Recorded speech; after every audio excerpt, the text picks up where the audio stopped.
ऐसे नहीं प्रसन्न, वो सत्य हैं, वो सत्य को जानते हैं। आप जहां हो अपने धर्म से चलो तो सब बात बन जाएगी। राजसूय यज्ञ में ये था कि जब यज्ञ की पूर्णता मानी जाएगी, जब ये शंख बजेगा, शंखनाद होगा, तभी बड़े बड़े महापुरुष आए, पूरी यज्ञ हुई, राजसूय यज्ञ युधिष्ठिर जी की। लेकिन पूर्णता का जो प्रतीक रखा गया था वो नहीं हुआ। तो युधिष्ठिर जी ने भगवान श्री कृष्ण से कहा, प्रभु ऐसा कौन रह गया है जो हमारी यज्ञ में अपूर्णता भी है। ब्रह्मा जी आए थे, भगवान तो स्वयं भगवान विराजमान श्री कृष्णचंद्र जी। भगवान ने कहा अति दैन्य और गुप्त भजन करने वाला भी महापुरुष प्रसाद नहीं पाया, अगर वो पाले तो अभी यज्ञ की पूर्णता हो। तो उनका प्रभु त्रिभुवन के तो सब महर्षि ब्रह्म ऋषि पधारे, ऐसा कौन है? तो उनका आपके नगर में ही है।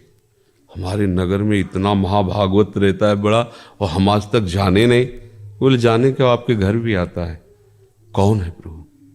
तो बचा सुपच वाल्मीकि, रोज दोना पत्तल फेंकने आते थे। अच्छा, बोले महाभागवत है, निरंतर नाम जप करते, हमारी आराधना में वो कोई जानता नहीं, अपने को छुपा के दैन्य भाव से ऐसे। जाओ निमंत्रण दो उनको। तो भीम और अर्जुन जी पहुंचे तो कोई उनके स्वरूप को नहीं जान। चित्रपट विराजमान के अश्रु प्रवाह करते भगवान के सामने वो बैठे थे। जो देखा कि भीम अर्जुन आए, सो तत्काल पर्दा किया कि हमें कोई जान ना पावे। भीम अर्जुन ने हाथ जोड़ा और कहा आपका निमंत्रण, उनका मालिक तो 2 कौड़ी के नौकर हैं आपके, दोना पत्तल फेंकने, आप निमंत्रण, हम रोज आपका ही तो जूठन खाते हैं, जो पत्तल और फेंकने पर जो मिलता है वही हम कहा नहीं भगवान ने कहा है। तो उनकी दृष्टि बदली भगवान पे कि ये चैन से भजन नहीं करने देते। अरे हमें कोई जानता नहीं था, चुपचाप भजन कर रहे थे। अभी राजा लोग सम्मान करेंगे, यश होगा, भीड़ लगेगी, हमारा भजन रुकेगा। पर भगवान की इच्छा है तो जो प्यारो करे सोई में भाव, काम आ जाएंगे। भगवान ने द्रौपदी जी को आदेश किया अच्छा भोजन बनाओ। ऐसे उनको रसोई में बैठाला। जब भोजन परोसा गया तो सब भोजन लेके एक में ऐसे मिला दिया ऐसे, और भगवान की तरफ देखा पानी। द्रौपदी जी के मन में आया पूरी रात दासियों के साथ लगकर हमने स्वयं बनाया, भाई असर तो होगा ही। कोई राजघराने के या बड़े घरों के होते तो स्वाद चखते, क्या जाने राजभोग का। वो प्रसाद पा लिया, घंटा नहीं बजा, शंख नहीं बजा, जो आखिरी। तो उनका प्रभु इन्होंने भी बोले आपसे अपराध बन गया इनके प्रति। कोई किससे बना? द्रौपदी जी ने कहा हमारे मन में ऐसी सोच आई थी। तो बोले आप ही प्रश्न करके देख लो। कहा आपने अलग अलग स्वाद क्यों नहीं लिया, सब मिला क्यों दिया? बोले वस्तु का स्वाद तो प्रभु आप लेते हो, हम तो प्रसाद पाते हैं, इसलिए सब मिला के। तब द्रौपदी जी को पता चला कि इतने बड़े, उनके पाने पर ही घंटा बजने लगा, उनके पाने। तो आप देखो क्या है वो, बाहर से दोना पत्तल उठाने की झबिया, हाथ में झाड़ू, और भगवान कितनी नजर रखते हैं उन पर, कितनी मान्यता है कि बड़े बड़े ब्रह्म ऋषियों को लघु कर दिया उनके सामने, और उनको बैठा अहो वत्सो पस्तु गरियान या जिभ्यागे वर्तते राम तुभ्यम। तो हम ये माने कि संसार के कार्य अलग हैं, भगवान के कार्य अलग हैं, तब तक सही भक्ति नहीं मानी जाएगी। जो भी आप कार्य कर रहे हैं, हमारे मालिक का ही कार्य ईमानदारी से करो, पूर्ण एकाग्रता पूर्वक करो, और कभी भी कोई भी ऐसी बात ना करो जो धर्म के विरुद्ध है। तो सच्ची मानो आपका हल जोतना, आपका नौकरी करना है, सब भजन बन जाएगा, सब भजन बन जाएगा। वो एक उदाहरण में 2 भाई थे, तो एक भाई मेहनत करके उसे वाराणसी भेजा, तो व्याकरण और सब शास्त्री ये सब पढ़ाओ। जब काशी से आया तो उसको ये था कि भाई मेरा गंवार है, मैं तो विद्वान, हो जाता है ना अहंकार। तो अपनी भाभी से ऐसे किया। तो पहले था कि झुक के चरण छूते तुम, ऐसे कहा भैया कहाँ है, बहुत दिन से इच्छा थी मिलने। तो बोले तो नदी के पार जो है, पहले बैलों से गेहूं आदि मारे जाते थे, जैसे गेहूं है ना, थ्रेसर नहीं थे, ऐसे फैला दिए जाते थे बैलों से। कई दिन मारने के बाद फिर हवा में उड़ा के गेहूं अलग और भूसा अलग किया जाता था, उसे मड़नी देहाती भाषा। अब तो यंत्र चल गए, पहले यंत्र नहीं थे। वैसा ही करके उड़ा रहे थे। उनका वो तो खेतों में है, नदी पार है, अच्छा ठीक है।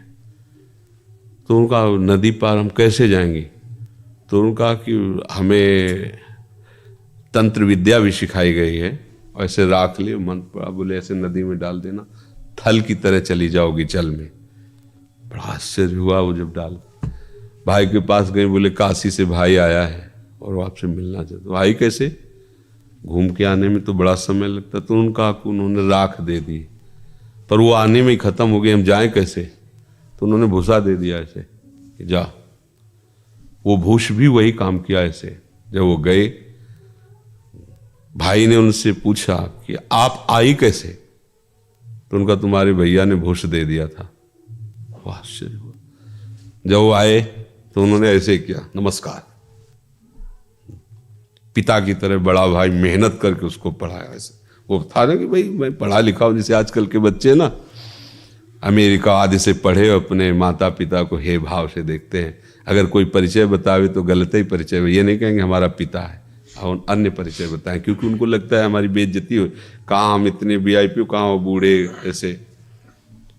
भाई ने कब पढ़े आए?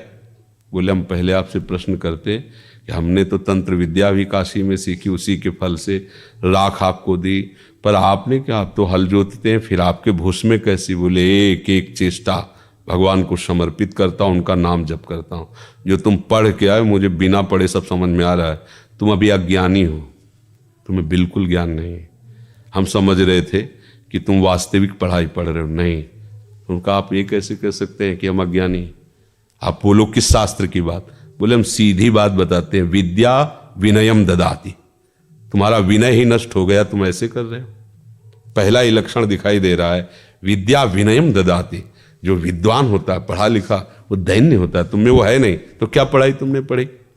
और दूसरी बात, जो जितना वजनील होता है वो झुकता है। आप पल्लड़े को देखो, जो वजनील होगा वो झुकेगा। तुम अभिमानी हो, तुम्हें अभिमान है, तो क्या तुमने पढ़ाई की? बताओ, एक वो बात बताओ जिसके जान लेने के बाद कभी कुछ जानना बाकी नहीं रहता।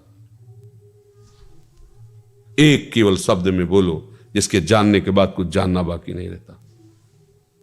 वो इधर उधर अपनी शास्त्री गिरी। बोले जाओ, अभी हमारी दृष्टि में तुम पास नहीं हुए हो। एक भगवान है जिसके जान लेने के बाद कुछ जानना बाकी नहीं रहता। तो ऐसा नहीं कि गृहस्थ है, व्यापारी है, वो भजनानंदी नहीं हो सकता। बिल्कुल सच्ची मानना। जो माला चलाने से, जैसे हम लोग विरक्त भाव से चल रहे हैं, ऐसे यदि ईमानदारी से गृहस्थी में चलोगे तो भगवान आपको वैसे ही प्यार करेंगे, वैसे ही आपको लाभ मिलेगा।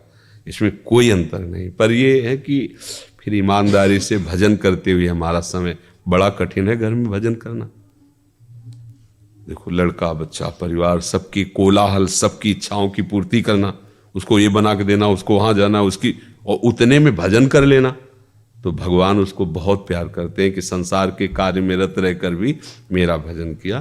तो पहली बात है कि हम प्रभु के, दूसरी बात है कि किसी भी कार्य को हम संसार का न समझें, उसे प्रभु का समझें, और तीसरी बात, अगर हम भगवत स्मरण करते रहें तो घर में रहते हुए महात्मा है, पैंट शर्ट में रहते हुए साधु है। धर्म से चले, केवल भेष और गंदे आचरण तो आप साधु थोड़ी कहेंगे। तो अंदर से आचरण यदि हमारे भगवत भाव के, वो भागवत है, वो भक्त है।